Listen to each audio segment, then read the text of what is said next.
வானத்தையும் பூமியும் படைத்த நல்ல தகப்பனுக்காக இயேசுவின் நாமத்தில் நன்றி செலுத்துகிறோம். ஆண்டுடைய விசேஷமான கிருபை, விசேஷமான பரிசுத்தமான வல்லமை இந்த வேலையில் இறங்கும்படி உண்மை நோக்கி செபிக்கிறோம்பா. நிற்பது நிர்மலமாக இருப்பது அது உங்களுடைய கிருபை என்று நாங்கள் பார்க்கிறோம். இந்த நாளிலே இந்த ஃபோன் வழியாய் பார்க்கிற இந்த வசனத்தின் செபத்தையும் பார்க்கிற ஒவ்வொரு பிள்ளைகளுடைய இருதயங்களும் நினைவு எண்ணங்களையும் கர்த்தர் ஆசீர்வதித்து நிரப்ப கர்த்தர் நாளை உதவி செய்ய முடியாய். இந்த நாளிலே மத்தேயுல 6ஆம் அதிகாரத்தில் 34ஆம் வசனம் சொல்லுகிற, ஆகையால் நாளைக்காக கவலைப்படாதே இருங்கள், நாளைய தினம் தன்னுடையவைகளுக்காக கவலைப்படும், அந்தந்த நாளுக்கு அதன் பாடுகள் போதும் என்று சொல்லுகிறார். என் அன்பு தெய்வ பிள்ளைகளே, கர்த்தர் உங்களுக்காய் நேர்த்தியான வசன வார்த்தைகளை நமக்காய் கொடுக்கிறார். நாளைக்காக கவலைப்படாது இருங்கள், நாளை குறித்து கவலைப்படாமல் இருங்கள். நாளைய குறித்து அந்த நாள் எப்படிப்பட்டது, அந்த நாள் எப்படி இருக்கும் என்று உங்களுக்கு தெரியாமல் இருப்பதாக. ஏன்னா தெரியாது. ஏன்னா தேவன் சொல்லுகிற இந்த நாள் நம்மளுக்கு போஷித்தார், நமக்கு எல்லாவற்ற நன்மைகளை செய்தார், பாதுகாத்தார், பரிசுத்தமாக்கினார், அவருடைய செட்டுக்குள்ளே வைத்தார், இந்த நாள் முழுவதும் நம்மளை நடத்தினாரே, அதற்கு நன்றி செலுத்துங்க. அதுதான் ஆண்டு கேட்குற. நாளைய குறித்து கவலைப்படாதே. இன்றைக்கு நீ இன்றைய நாளை குறித்து தன்னுடையக்காக கவலைப்படு. இந்த நாளுக்காக அதன் பாடுகள் போதும். இந்த நாளை கொடுத்த கர்த்தருக்கு நன்றி செலுத்தி அவருக்கு நான் எப்பொழுது ஸ்தோத்திர பலிடணும். ஏனென்றால் ஒவ்வொரு நாளும் நமக்கு தேவன் கொடுப்பது மிகப்பெரிய ஆசீர்வாதமான நாள். பாருங்கள், நம்ம தாயின் கர்ப்பத்திலிருந்து இந்த நேரம் மட்டும் ஒவ்வொரு நாளும் நம்மளை தாங்குகிறார், நம்மளை ஏந்துகிறார், நம்முடைய கவலைகளெல்லாம் போக்குகிறார், நம்முடைய கண்ணீர்களெல்லாம் மாற்றுகிறார். ஒவ்வொரு நாளும் இந்த நிமிஷம் மட்டும் நம்மளை காப்பாற்றியிருக்கார். அந்த கர்த்தருக்கு எவ்வளோ நன்மைகளை சொல்லணும், எவ்வளோ சொன்னாலும் போதாது. இதுதான் என்று சொல். நாளை குறித்து கவலைப்படாத,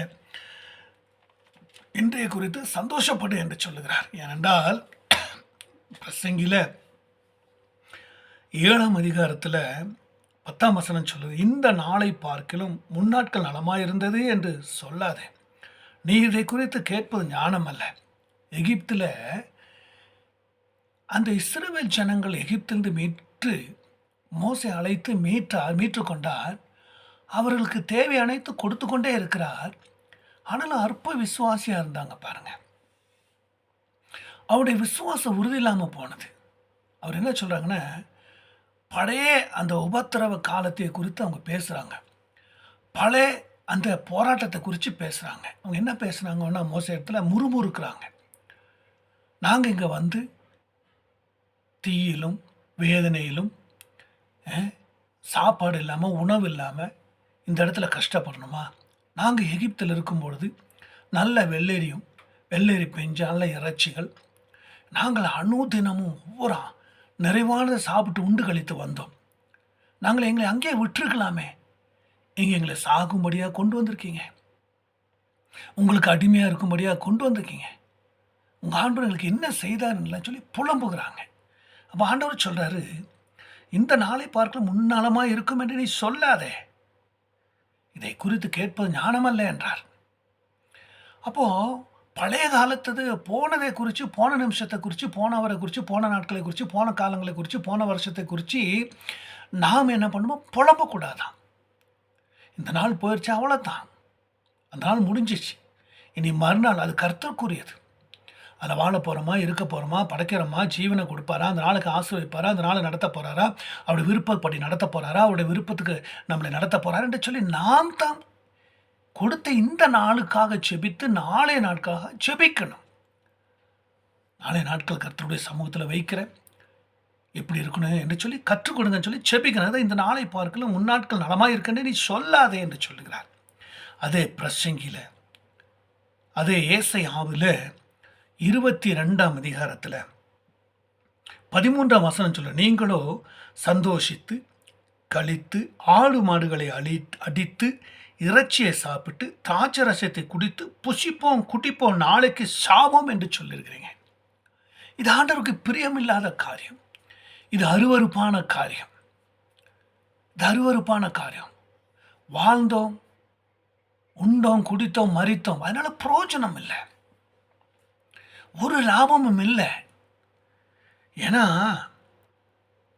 நீங்கள் சந்தோஷித்து ஆடு மாடுகளெல்லாம் அடித்து இறைச்சியை சாப்பிட்டு திராட்சை ரசத்தையும் குடித்து புஷிப்போம், குடிப்போம், நாளைக்கு சாவோம் என்று நீங்கள் சொல்கிறீங்க. நல்லா தான் இருக்கும், அது சொல்கிறதுக்கு நல்லா இருக்கும், அது பேசுவதற்கு நல்லா இருக்கும், அது மகிழ்ச்சி கொண்டாடுவதற்கு நல்லா இருக்கும், அது சொல்லுகிற எல்லா உணர்வு எண்ணங்களுக்கு நல்லா இருக்கும். ஆனால் ஒரு நாள் தேவன் வருவாரே, ஒரு நாள் தேவன் இந்த பூமிக்கு வருவாரே, அப்படியே சமுத்திரம் நிற்கணுமே. நம்ம இப்படியெல்லாம் பேச முடியுமா? உண்டோம், குடித்தோம், கழித்தோம், ஆடு மாடுகளை அடித்தோம், புஷித்தோம், நாளைக்கு சாவோம் என்று சொல்லி அவருடைய முன்பாக சொல்ல முடியுமா? படைச்ச ஆண்டுடைய சமுத்திரம் முன்பாக நிற்க முடியுமா? யோசித்து பாருங்க. என் தெய்வ பிள்ளைகளே, என் அன்பு பிள்ளைகளே, கால நேரம் சமீபம். இந்த போன் வழியாய் பார்க்கிற ஒவ்வொரு பிள்ளைகளையும் கர்த்தர் நாளில் ஆசீர்வதிக்கும்படியாக உங்களுக்கு நேரம் இந்த வசன வார்த்தைகள் வருகிறது. என் பிள்ளைகளே, நாளை குறித்து கவலைப்படாதங்க, இன்றைய நாளுக்காக சந்தோஷப்படுங்க. ஒவ்வொரு நாளும் உங்களை செபத்தில் வளர்த்துங்க, ஒவ்வொரு நாளும் செபத்தில் தரித்து கொள்ளுங்க. எல்லா அவய உறுப்புகளும், கண், ஆவி, என்ன நினைவு, பேச்சுகள் எல்லாவற்றையும் ஒப்பு கொடுங்க. கர்த்தர் உங்களை நடத்துவார். தெய்வ பிள்ளைகளே, நாளை குறித்து நீங்கள் கவலைப்பட வேண்டாம். இந்த நாளுக்கு சந்தோஷப்பட்டு இந்த நாள் தெய்வ சமூகத்தில் உட்காருங்க, இருங்க, காத்துருங்க. கர்த்தர் நடத்துவார். வரக்கூடிய கால நாட்களில் கர்த்தருடையது. வேதத்தில் சொல்லணும் தேவன்கிட்ட, ஆண்டவரே, என் ஆவி ஆத்மா சரீரம் முழுவதும் உங்கள் கரத்தில் வைக்கிறப்பா, என் மரண பரியந்தம் கரத்தில் வைக்கிறப்பா. உங்களுடைய சித்தத்துக்கு மறிக்கணும், உங்களுடைய சித்தத்துக்கு வாழணும், உங்களுடைய சித்தத்துக்கு இருக்கணும். எனக்கு என்ன நாட்கள் வைத்திருக்கீங்க, என் ஆயுசு நாட்கள் என்ன, என் காலங்கள் என்ன, அப்படி சொல்லி கர்த்தர்கிட்ட கேட்கணும். கர்த்தர் நடத்துவார். என் தெய்வ பிள்ளைகளே, அன்பு செல்லங்களே, கர்த்தருடைய சமூகங்களை கொடுங்க. கர்த்தர் ஒரு நாளும் கைவிட மாட்டார். அவருடைய சமூகத்தில் கொடுங்க. இந்த நாளுக்காக சந்தோஷப்படுங்க. நாளை குறித்து கவலைப்பட வேண்டாம். அந்த நாளுக்கு கர்த்தர் ஆசீர்வதிப்பார். இந்த ஜெபத்தை கேட்குற ஒவ்வொரு பிள்ளைகளும் கர்த்தர் ஆசீர்வதிக்கட்டும். மற்றும் காத்து வழிநடத்தின கிருபைக்காக நன்றி. கேட்குற ஒவ்வொரு பிள்ளைகளும் கர்த்தர் நாள் ஆசீர்வதி. ஒவ்வொரு பிள்ளையும் செழிப்பாக்கும், தாங்கும், ஆசீர்வதியும், பலப்படுத்தும், கேனப்படுத்தும். ரட்சகரும் மீட்பருமான இயேசு கிறிஸ்துவின் கல்வாரி நாமத்தில் ஒப்பு கொடுத்து செபிக்கிறோம். ஜெபங்கள் நல்ல கர்த்தாவே. ஆமென், ஆமென். என் ஆத்துமாவே கர்த்தரை ஸ்தோத்திரி.